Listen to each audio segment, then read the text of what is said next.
రాకాలోకంకి స్వాగతం. ఈ కంటెంట్ మీకు నచ్చినట్టయితే లైక్ చేయండి, మీ బంధుమిత్రులకి షేర్ చేయండి. ఇప్పటివరకు సబ్స్క్రైబ్ చేసుకోకపోతే సబ్స్క్రైబ్ బటన్ నొక్కండి, అదేవిధంగా బెల్ ఐకాన్ని కూడా నొక్కండి.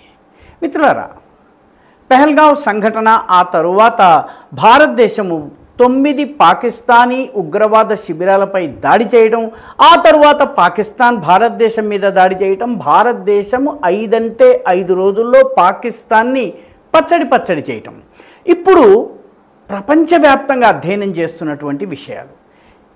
అసలు భారతదేశం ఎలా ప్రిపేర్ అయింది, పాకిస్తాన్ ఏ రకంగా దాడి చేసిన తర్వాత పాకిస్తాన్ వ్యూహం ఏమిటి, పాకిస్తాన్ వ్యూహం ఎక్కడ లెక్క తప్పింది, దీనిపైన ఇప్పుడు ప్రపంచంలో ఉన్నటువంటి మిలిటరీ కాలేజెసే కాదు, ప్రపంచంలో ఉన్నటువంటి వ్యూహాత్మక నిపుణులు, రక్షణ రంగ నిపుణులు, ఆయుధాలకు సంబంధించినటువంటి వ్యాపార సంస్థలు ఇవన్నీ కూడాను అధ్యయనం చేస్తున్నాయి.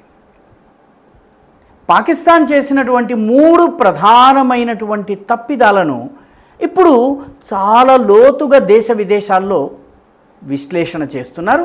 అసలు పాకిస్తాన్ లెక్క ఎక్కడ తప్పింది? పాకిస్తాన్ పెహల్గాం దాడి చెయ్యాలని ముందస్తుగానే నిర్ణయించుకుంది.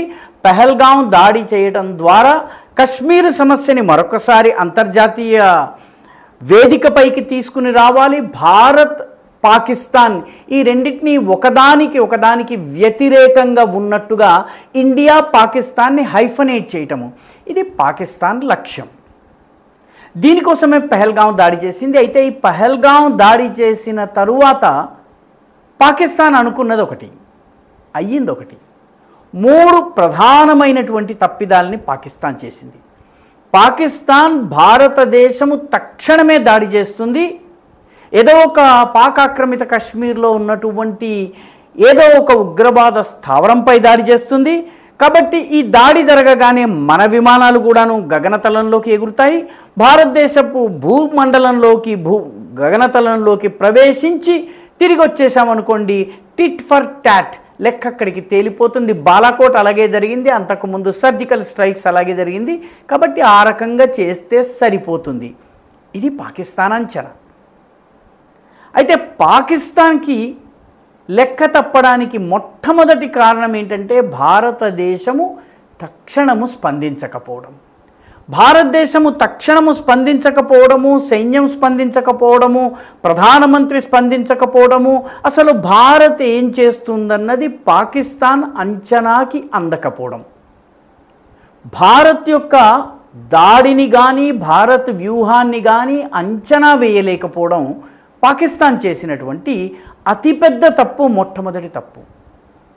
ఆ తరువాత పాకిస్తాన్ అంచనా అంతా కూడాను పాక్ ఆక్రమిత కశ్మీర్లో ఉన్నటువంటి ఏదో ఒక ఉగ్రవాద శిబిరం పైన దాడి చేస్తారు అని భావించి 4-5 ఉగ్రవాద శిబిరాల్ని ఖాళీ చేయించేసేసింది. 4-5 కన్నా ఇంకా చాలా ఎక్కువ, ఒక 10-15 ఉగ్రవాద శిబిరాల్ని ఖాళీ కూడా చేయించేసింది.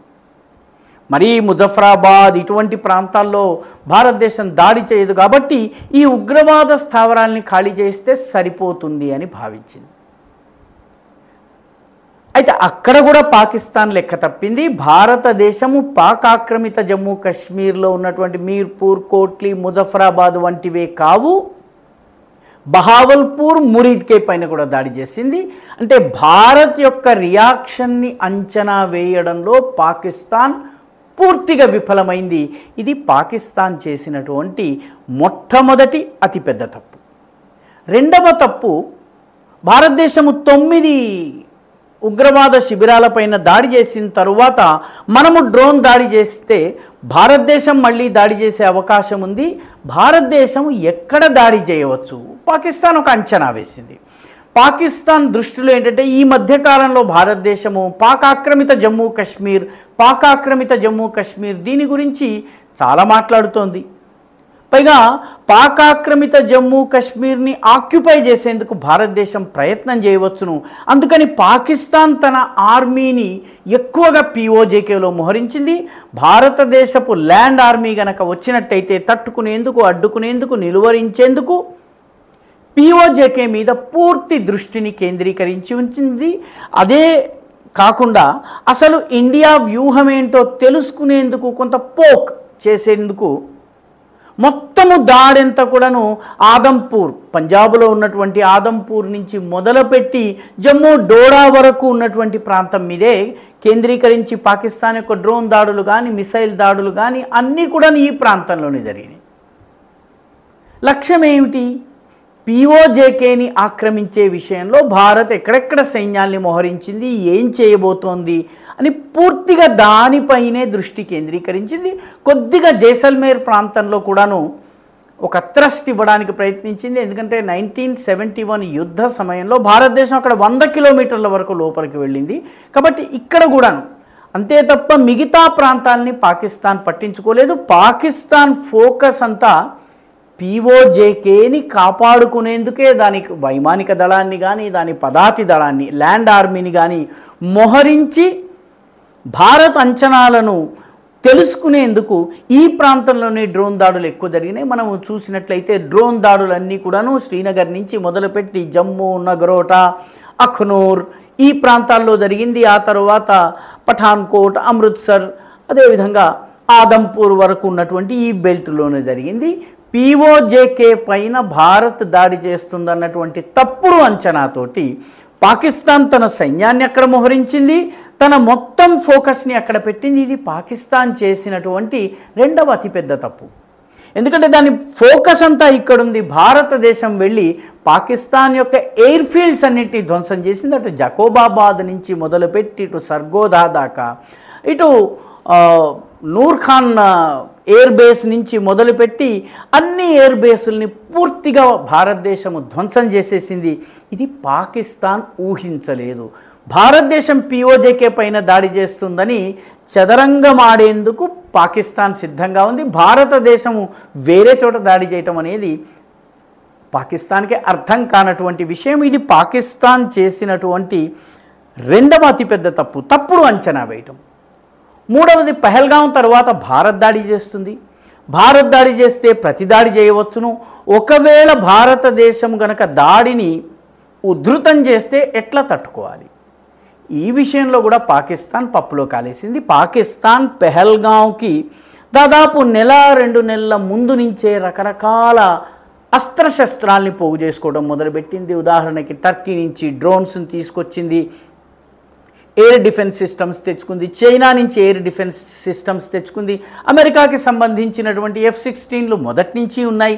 కాబట్టి పాకిస్తాన్ పహల్గాంకి 2 నెలల ముందు నుంచే ఆయుధాలని తీసుకొచ్చుకుంది.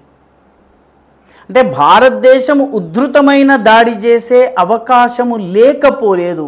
బాలాకోట్ లాగా ఏదో చిన్న దాడితో ఆపేస్తుంది అని కాకుండా పెద్ద దాడి కూడా జరగవచ్చని అనుకుంది. అయితే పాకిస్తాన్ ఆయుధాలను అయితే తెచ్చుకుంది, కానీ ఈ ఆయుధాల వాడకంలో శిక్షణను పొందలేదు.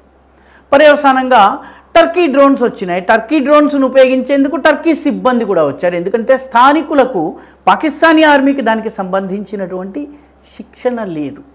అందుకే భారతదేశం చేసిన దాడిలో టర్కీకి చెందినటువంటి సైనికులు కూడా చనిపోయారు.